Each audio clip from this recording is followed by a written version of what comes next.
So tonight, we will know the results of the last set of elections, with the exception of Washington, D.C. And it's unclear at this point who's going to win California. The last set of polls have Hillary Clinton up by 2 points. It's a mixed primary. In open primaries, Bernie Sanders would win in a situation like that. In a closed primary, Hillary Clinton would win in a situation like that. In a mixed primary, it's really up in the air, too close to call. But in the end, the Clinton camp that tells you that it really wouldn't have mattered much is, on the math of the delegates, correct in that situation. It might have made a difference in terms of the optics and certainly the momentum that Sanders or Clinton had. But no matter what happens in California, she will very, very, very likely finish with more pledged delegates, those are based on the actual vote, than Bernie Sanders will. She also has a superdelegates. She does not have enough pledged delegates to win the majority. So the superdelegates, right or wrong, that 15% of the delegate count in the Democratic Party, will and can and will swing this election to either Hillary Clinton or Bernie Sanders. You know that before the voting today, the race without superdelegates is actually very close. It's 54 to 46. And now about a quarter of the votes are happening today. It's a giant day because it's got the biggest state, California, voting today. Now the press tells you it's already over. They counted anonymous superdelegates and they've decided in their infinite judgment and wisdom that the things that have not happened, they know for sure will happen. So, but even if you ignore that, at the end of today, Hillary Clinton very likely will have more pledged delegates. And if something extraordinary like an indictment doesn't happen, that means she'll have won. Now, we'll know by the time July 25th happens, that's the convention, because the very last vote is a superdelegate vote. And if by that time there's no indictment, then this race is over, right? So what are Bernie Sanders' options tonight, whether he wins or loses California? Because at the end of the night, he's very likely to have lost pledged delegates overall for the whole race. Well, option number one is to simply endorse Clinton. Now, that's the option that the establishment wants him to do. Just be done with her already. Just say, yes, I love Clinton. I endorse her. She's the best. Option two is to suspend his campaign, but say that he reserves the right to fight on if something extraordinary happens. Option three is to fight all the way to the convention for the last vote. Now, yes, Washington, D.C. votes a week from now, but the real last vote is when the superdelegates vote on July 25th. And he can continue to make an argument to those superdelegates. Without extraordinary circumstances, that argument is likely to fall on deaf ears. One, because he did not win more pledged delegates, and two, because they're superdelegates. They are the establishment. They can't stand him, and they love Hillary Clinton because she is the epitome of the establishment.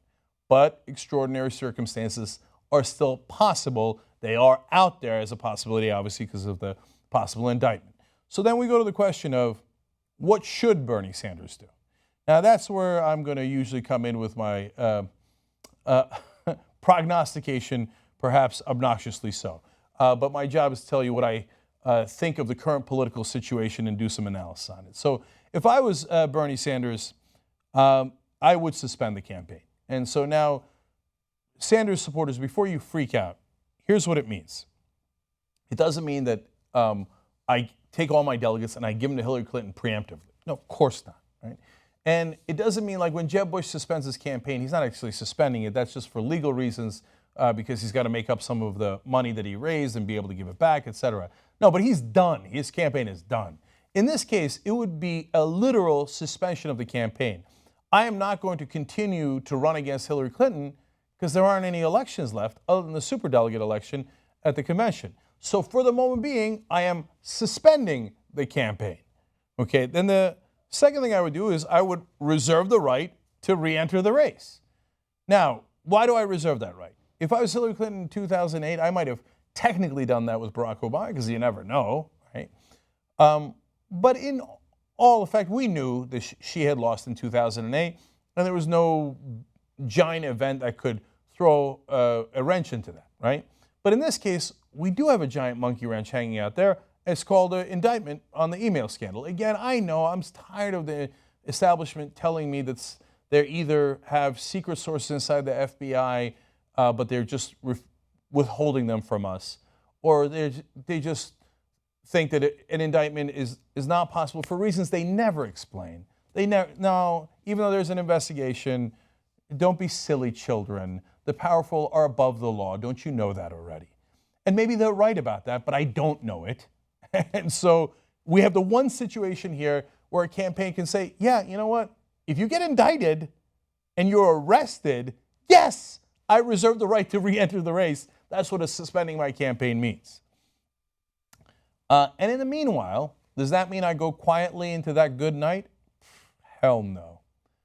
If I'm Bernie Sanders, I fight for progressive values from this day to the end of my days. And that certainly includes from this day to the convention. Now, what it doesn't mean is that I attack Hillary Clinton, that trying to convince Americans to vote for you instead of Hillary Clinton, Democratic primary voters, those days, with the exception of Washington, D.C., are over. They end today. So you don't need to make a political case against Hillary Clinton. Now, you know me, that doesn't mean falling in line. That doesn't mean fawning over Hillary Clinton. That doesn't mean changing any of your policy positions.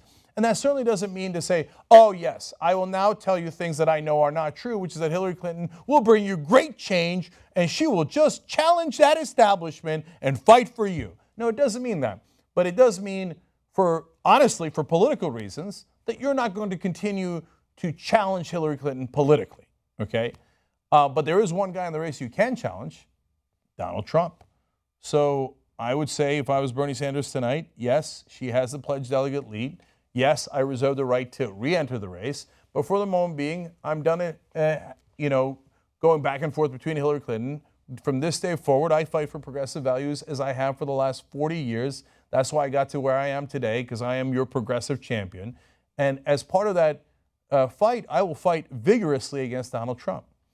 Now, in that scenario, everybody wins.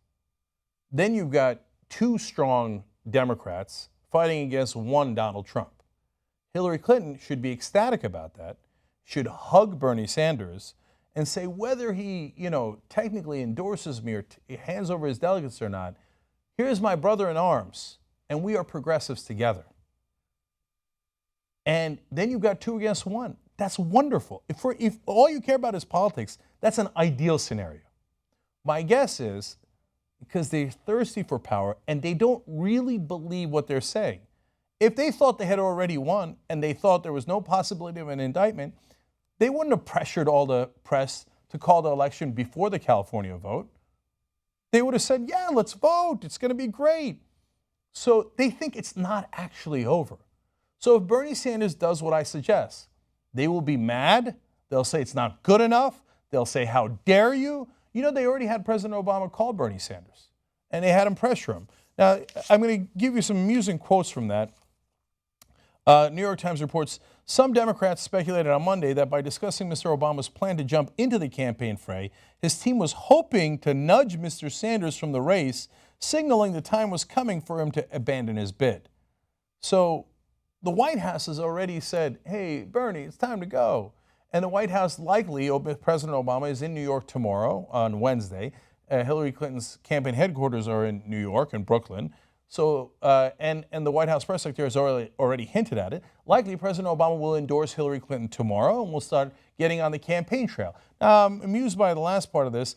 They say Mr. Obama and Mr. Sanders spoke by telephone over the weekend, discussing the path forward after Tuesday's primary contest, according to a person familiar with the conversation, who spoke on the condition of anonymity because the call was meant to remain confidential. But somehow it didn't remain confidential. They add, in the conversation, the person said Mr. Obama essentially put Mr. Sanders on notice that he would soon move to endorse Mrs. Clinton. The call was first reported by NBC News and now New York Times. So the reason I read you that is it gives you a sense of how politics is played. The establishment in the form of Hillary Clinton and Barack Obama had already decided Hillary Clinton was going to win. Obama had made many very thinly veiled references, which we broke down on this show and showed you obviously meant that he was on the side of Hillary Clinton. He'd been on that side for a long time. Now, give him credit, he didn't actually publicly say it in order to at least have the artifice of neutrality in this race. Now he's like, oh, God, come on, Bernie, get out. And he has a call with Bernie Sanders. But that's not the interesting part. The interesting part is he then tells Bernie Sanders, oh, this call is confidential. No, no, no, no. Let's not leak this call. Right after the call, he hands it over to his press guys. Go ahead and leak the call. Tell the New York Times, tell NBC News, so that we can publicly pressure Bernie Sanders to get out of the race. So if I was Bernie Sanders, I would say, thank you, Mr. President, but that's like your opinion, man. So there's no need to do, I don't mean to sound like the establishment here, saying no need to do damage. You fight for progressive values, but what I'm saying is the conversation about attacking Hillary Clinton on X, Y, and Z issues, there's just literally no need for it because you're not running against her anymore. By the way, I'm talking about this in terms of what I would do if I was Bernie Sanders. Me, as the host of the Young Turks, I'm going to continue to point out everything that is right and wrong with Hillary Clinton, Donald Trump, and any other politician.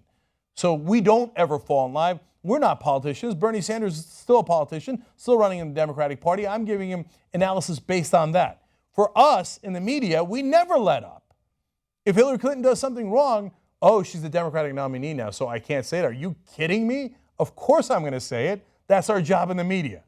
But if you're Bernie Sanders, it is more than fair to say, hey, this entire establishment, including the president, you've been trying to push me out this whole time. It's super obvious. You tell me you're not going to leak something, then you leak it immediately in the most brazen and obvious way. You tell me I have to hand over all my delegates to Hillary Clinton because the race is already over. If the race is already over, why do I have to hand over my delegates? So no, I'm not handing over my delegates. I'm suspending the campaign, and I'm going to attack Donald Trump, and I'm going to make a positive case for progressive values. If you don't like that, there's something wrong with you. If we're going to unify, we don't have to unify behind a cult of personality or a specific politician. Why don't you come towards us and unify around progressive priorities? Is that too much to ask for from a Democratic nominee? I don't think so. So that's what not only Bernie Sanders, but Hillary Clinton should do starting immediately.